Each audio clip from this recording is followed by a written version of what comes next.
Dalam struktur kalimat, secara sederhana, jabatan dalam kalimat itu terdiri dari SPOK, subjek, predikat, objek, dan keterangan. Contoh dalam kalimat seperti saya makan telur di pagi hari.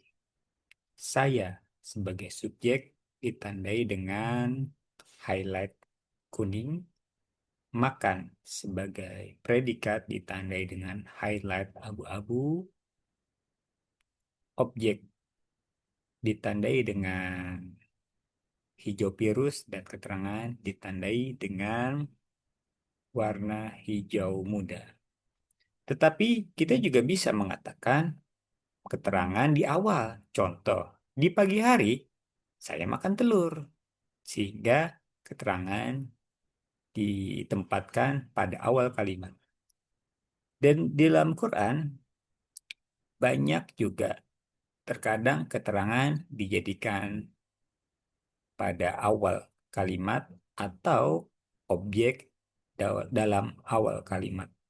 Contohnya, iyyaka na'budu wa iyyaka nasta'in. Artinya, kepada engkau kami menyembah, kepada engkau kami mohon pertolongan.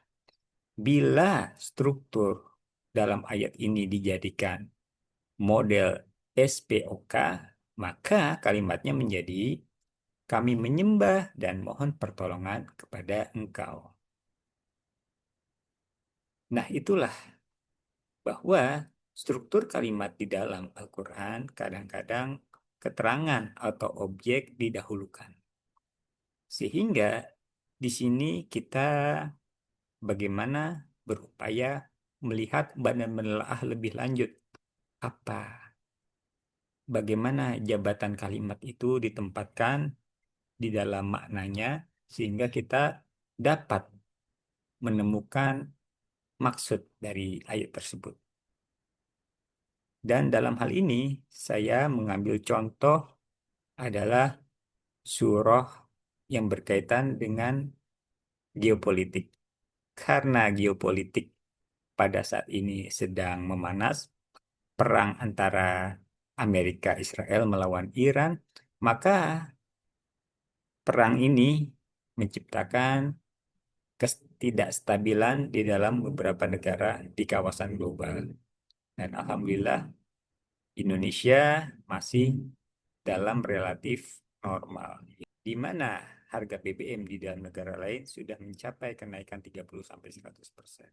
Dalam ayat ini, surat Al-Ahzab ayat 72, Allah berfirman, Inna arutnal amanata ala samawati wal ardi wal jibali fa abaina ayyahmilnaha wa ashfaqna minha wa hamalahal insan innahu kana zaluman jahula. Dalam ayat ini, siapa yang menjadi subjek? Yang menjadi subjek sesuai dengan warna yang ditandai dengan warna kuning adalah kami, yaitu Allah beserta para malaikat. Sesungguhnya kami Allah beserta malaikat menawarkan amanah kepada langit, bumi, dan gunung-gunung, tetapi semuanya enggan untuk mengikut amanah itu. Dan mereka khawatir untuk tidak dapat melaksanakannya. Lalu dipikullah amanat itu oleh manusia, sesungguhnya ia manusia sangat zalim dan bodoh. Nah, subjek di sini adalah kami, yaitu Allah dan para malaikat. Kemudian yang menjadi predikatnya adalah dipikullah. Kemudian menjadi objeknya adalah amanat dan manusia. Dalam beberapa kata di dalam bahasa Arab, ada satu predikat atau satu kata kerja yang memerlukan dua objek. Dalam hal ini, amanah itu dipikulkan kepada manusia dan bentuknya adalah amanah. Jadi Allah memberikan kepada satu manusia, bentuknya apa? Bentuknya amanah. Ya.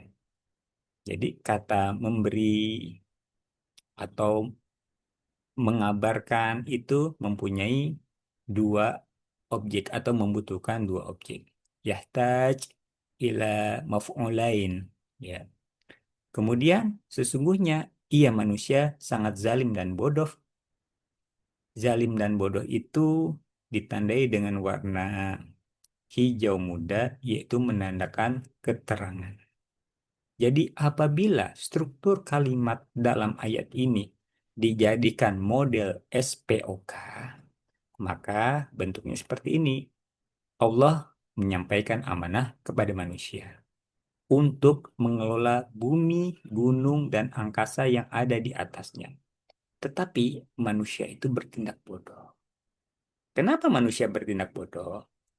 Karena manusia itu tidak melaksanakan amanah sesuai dengan ketetapan Allah. Sehingga yang seharusnya mengelola bumi, gunung, dan angkasa yang ada di dalamnya, tetapi justru dia hanya mengambil keuntungan pribadi. Ya, apa bentuk dia mengambil keuntungan pribadi tersebut? Yaitu bertindak korupsi. Sehingga tidak memikirkan bagaimana kesejahteraan rakyat, bagaimana kesejahteraan masyarakat yang ada di bawah kepemimpinannya, justru mengambil keuntungan secara pribadi. Dan Allah juga menegaskan di ayat selanjutnya, ayat 73 dalam surat Al-Ahzab juga. Dengan demikian, Allah akan mengazab orang-orang munafik, laki-laki dan perempuan, serta orang-orang musyrik, laki-laki dan perempuan. Tapi tidak, Allah Maha Adil. Bukan hanya memberi azab, tetapi Allah juga menerima tobat, yaitu orang-orang mukmin, laki-laki dan perempuan. Dan Allah Maha Pengampun lagi Maha Penyayang.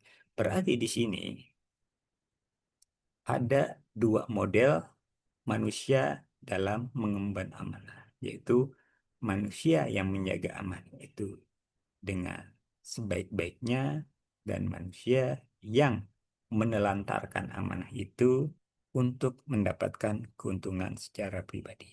Marilah dalam fitih ini kita mendoakan kepada pemimpin-pemimpin bangsa ini agar senantiasa Allah beri petunjuk dalam kepemimpinannya.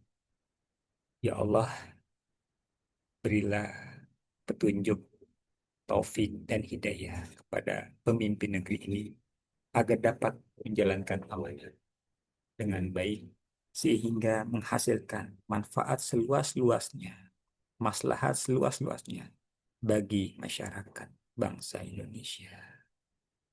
Ya Allah, berilah kesadaran kepada mereka apabila mereka hilaf dalam melaksanakan tugasnya. Rabbana atina fid dunya hasanah wa fil akhirati hasanah wa qina adzabannar.